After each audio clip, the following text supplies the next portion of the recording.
બધાનો હરિસિંહજીનો ખૂબ ખૂબ આભાર કે ચૂંટણીમાં સતત અડધી રાતે હરિસિંહજી બધા ફોન કરતા કે અહીં આવવું પડશે ડામરાજી એવી સતત ચિંતા કરતા હતા કોંગ્રેસ સમિતિના સૌ મોભીઓ અને ધાનેરાની ધરતી ઉપરથી આપ સૌને નમન વંદન કરું છું કે આપે ચૂંટણીમાં અહીંથી જ રણસિંગો ફૂંક્યું હતું, અહીં દર્શન કર્યા હતા અને જે આપે માહોલ બનાવ્યો તે સમગ્ર ગુજરાતને જિલ્લામાં બનાસકાંઠાનું નામ ગુંજતું કર્યું ત્યારે ધાનેરાની સર્વ સમાજને નતમસ્તક નમન ને વંદન કરું છું, આપ સૌનો દિલથી આભાર માનું છું।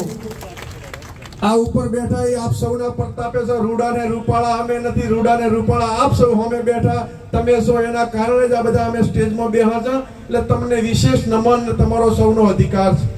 ઘણા બધા રોડ રસ્તા તો હશે પણ હું બેનને પણ વિનંતી કરું છું બેન ધાનેરામાં રોડ રસ્તા ઓછા હાલશો તો ચાલશે પણ અમારો પ્રાણ પ્રશ્ન પાણી છે,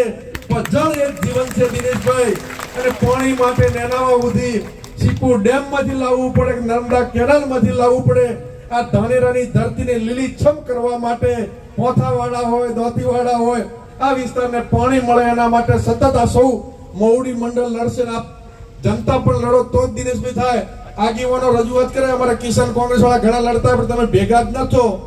પેલો રાજ લેવા માટે માથા કાપવા પડતા, આજે રાજ લેવા માટે માથા ભેળો કરવો પડે, પાણી લેવું હોય તમારે માથા ભેગા કરવા પડે, તમે સૌ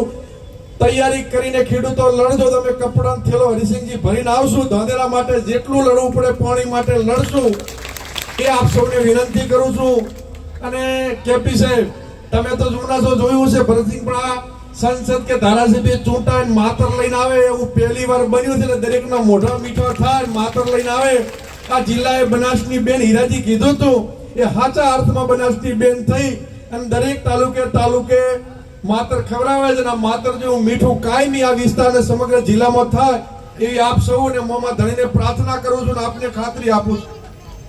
કે 2017 થી આમ તો 12 થી પણ વાવ વિસ્તારમાં છે, તમે બધા વાવ વિસ્તારના ભરોસે અમે બધા કેતાક બેન થી થાય તો સારું કરશે, રૂપાબી પણ કોઈનું ખોટું કરતા નથી। આ સિદ્ધાંત છે જેના કારણે આપણે આજે દિલ્હી સુધી પહોંચ્યા છે, કુદરતનો અને બેનના સ્વભાવ હતો કે આપણાથી થાય તો કોઈનું ટોપો કરવું, હાલા ભલા પ્રસંગે જવું, પરંતુ કોઈનું ખોટું તો ન જ કરવું। તમે સમાધાન કરો, શીરો ખાવા આવવાનું, પણ ભાઈ સમાજ લડતા હોય ત્યાં ક્યારે આ કોંગ્રેસ કે મોવડી મંડળ રસ નથી લેતું। હમણાં ગુલાબસિંહ કહેતા હતા કે મીડિયા કહેતું તો નારાજ છે, પણ ગુલાબસિંહ હા નારાજ એમ તો લગભગ કોઈ તમારું બેનનું નારાજ થયું કોઈ મોને એમ નથી, એટલે મીડિયા ગપગોળા રૂપાભાઈ ચલાવતા હોય કોઈ નારાજ નથી હોતા।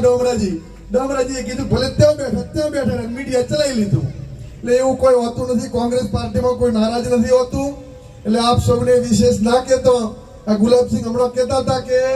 પેલા એમ કહેતા કે આપણે તો વિકાસ કરો, થોડા મેળા લગ્નમાં જાય, પણ હવે હમેના આગેવાનો ઉજવણામાં જવા માંડ્યા, મેળામાં જવા માંડ્યા, આ કોંગ્રેસની તાકાત છે। ત્યારે આપ સૌનો સર્વ સમાજનો દિલથી ખૂબ ખૂબ આભાર। જય હિન્દ, જય ભારત।